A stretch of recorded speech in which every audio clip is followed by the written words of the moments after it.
这是 Charlie， 全球最火的舞蹈网红，拥有1.5亿粉丝。他一个视频就有近2000万到2亿的浏览，还不断掀起全球舞蹈挑战的热潮。这个是追求舞蹈艺术30年的我，被麻省理工大学邀请教学，获舞蹈杰出人才签证留美创作。但在社交媒体上，我的影响力远不及 Charlie。还有这些杰出的舞蹈艺术家们，在平台上也只有几千几万粉。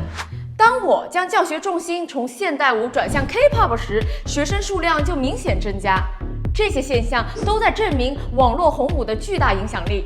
他们的兴起将舞蹈送进全球人的眼帘，激励了无数人去跳舞。作为编舞和老师，我既欣喜于舞蹈的普及，又对这种趋势感到些许担忧，因为它似乎给舞蹈塑造了一种新定义，与我长期以来理解和实践的舞蹈有所不同。今天我们就来探讨一下网络红舞的利弊，以及它如何影响我们对舞蹈的欣赏和学习。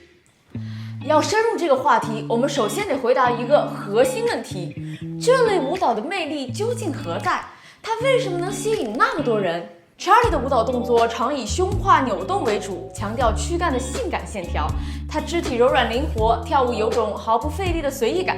再配上动感的流行乐和15至30秒的短视频形式，给人一种好看、好玩又易学的感觉。Blackpink 舞蹈风格则更加多变吸睛，几秒钟就有多个动作变换，让人目不暇接。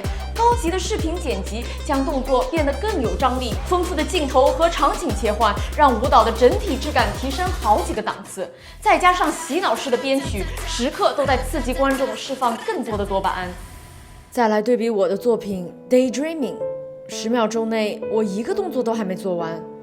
如果你仔细看，会发现这个视频没有后期剪辑，所有的视觉都是我现场表演完成。我探索的是如何将一个禁锢的空间变成我的舞蹈语汇，借用镜头，我是否可以打破常规的舞动方式？我的表演里没有 Charlie 和 BP 的表情控制、靓丽的妆容，他们的视频强调了年轻美貌，而我的舞里外表根本不是重点。再加上他们舞蹈动作变化之多、速度之快、劲道之足，30秒足以屡掠人心，根本是我一个小艺术家慢悠悠探索舞蹈之奥秘而望尘莫及的。现在我知道为什么我火不了了。不可否认，他们的舞技都非常杰出，这些视频让更多人接触到了舞蹈的乐趣，降低了其门槛。同时，他们也都在大力推广年轻、美貌、性感、快速、多变等流行文化中的关键词，这也是为什么他们如此之火的原因。但是有没有想过，当我们的大脑长期有意识和无意识地接收这些内容时，会发生什么变化呢？当我学 Lisa 跳舞时，曾一度受挫，因为我老做不出她的动作框架和面部表情。后来总结，我没有她修长的四肢和颜值，这也是我想给学生们强调的。跳舞是要突破和挖掘自身的舞动潜力，而不是把自己刻画成他们的样子。不知道姐妹们有没有在学这种舞时因 idol 的形象而产生外貌身材焦虑呢？当我把注意力从 Lisa 身上移开，把动作与自身条件结合后，我不仅跳得好看了，还找到了自己的特色。所以千万别把跳舞的重点放错了。更值得一提的是，让我深受影响的舞蹈家 Pina Bausch 说，我跳舞是因为我悲伤。DVA 肢体剧场的作品 Cost of Living 中，残疾人也可以拥有舞蹈的资格。William Forsythe 用舞蹈一次次打破空间的传统定义。Jerome Bell 经常挑战人们对舞蹈的传统了解，探讨表演的本质、表演者与观众之间的关系。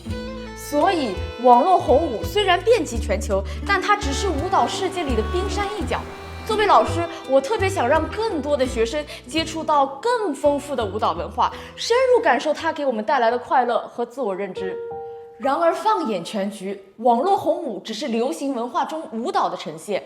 这个短平快的时代，还给了我们学舞者这样一个挑战。我经常收到学生这样的提问：为什么学了2个月跳舞还是那么难看？这个舞需要几节课可以学会？为什么我跳不出您那种自由的感觉？这种看似普通的问题却让我沉思。我的第一反应当然是维护学生学舞心切的热情，但作为老师，如何权衡美好幻想与现实之间的差距，却让我很头疼。短视频时代给大家制造了一种理所当然的获取感。就像我今天要做3杯鸡，于是跟着视频1勺盐2勺米酒，虽然没有博主做得好，但也8九不离10吧。生活中很多事情我们都可以立即获取，到了学舞，很多人也就这么想了。但 Charlie 在成名之前，经过10年的专业舞蹈训练 ，BP 成员在出道之前也经历了5到6年地狱式练习。看似简单的几10秒动作，想要做好，跟快速一点关系都没有。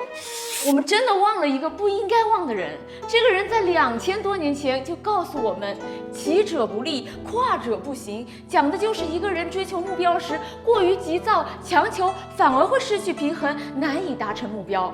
老子的智慧在超越时空的指引我们呀。所以不要总想着最后的表演，而应专注于基本功的训练。不要老想着练习基本功要花好久啊，而是在每次练习时享受这些挑战，让你逐渐强壮、敏捷、协调的过程。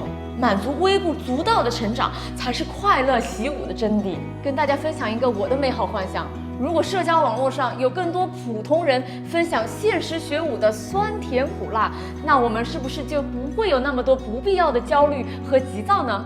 但是令人悲哀的是，短视频平台本身就是一个制造极端的平台，只有极美、极丑、极胖、极瘦、极富、极穷的东西才会得到关注。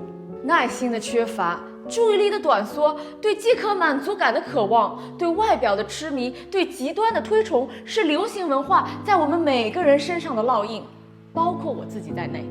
这时就更加需要我们多思考提问，用包容好奇的心去发现不同的声音、不同的表达、不同的意见。所以你所追求的舞蹈是什么样的呢？欢迎与我分享。